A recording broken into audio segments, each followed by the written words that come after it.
രാഷ്ട്രപിതാവ് മഹാത്മാഗാന്ധിയുടെ 77ാം രക്തസാക്ഷി ദിനത്തിന്റെ ഭാഗമായി സ്റ്റാൻഡ് ഫോർ സെക്യുലർ ഇന്ത്യ എന്ന മുദ്രാവാക്യമുയർത്തി ഡിവൈഎഫ്ഐ പാണ്ടിക്കാട് മേഖലാ കമ്മിറ്റി വളരാട് ടൌണിൽ ഗാന്ധി സ്മരണ സംഘടിപ്പിച്ചു. പരിപാടി മുൻ സംസ്ഥാന vice president I T Najeeb ഉദ്ഘാടനം ചെയ്തു. പിന്നെ പറഞ്ഞ വാക്ക് പാലിക്കണില്ല. അപ്പൊ ആളുകൾ പൈസ ഇയാളോടാ ചോദിക്കുന്നത്. ഇയാള് പെര പണയം വെച്ചു, കുറെ കടം വീട്ടി, വീട് ജപ്തി ചെയ്യണ മട്ടായി. ഇയാൾ ഈ പൈസ ഒന്നും കൊടുത്തിട്ടില്ല.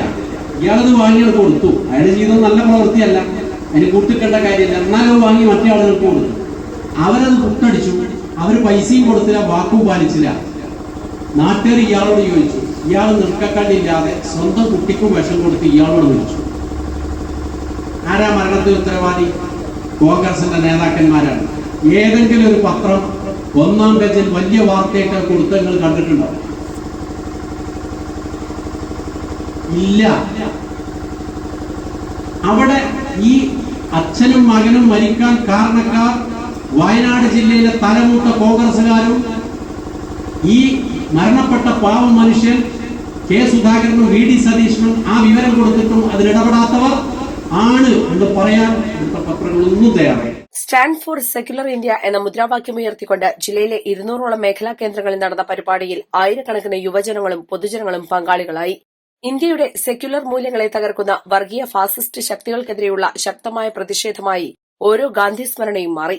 വളരാട് നടന്ന പരിപാടിയിൽ വിവിധ മേഖലകളിൽ കഴിവ് തെളിയിച്ചവരെ മൊമന്റോ നൽകി അനുമോദിച്ചു.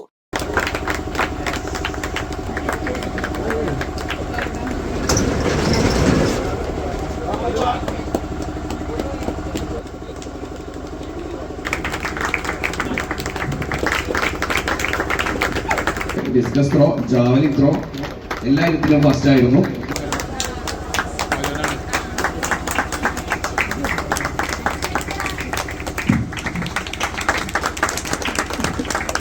ഡിവൈഎഫ്ഐ മേഖലാ secretary P K Shiju, president C Sujith, K Haridasan, V Ramdas, V K Drishya, M Libin, K Minhaj, V K Vineeth തുടങ്ങിയവർ സംസാരിച്ചു. East live, Pandikkad.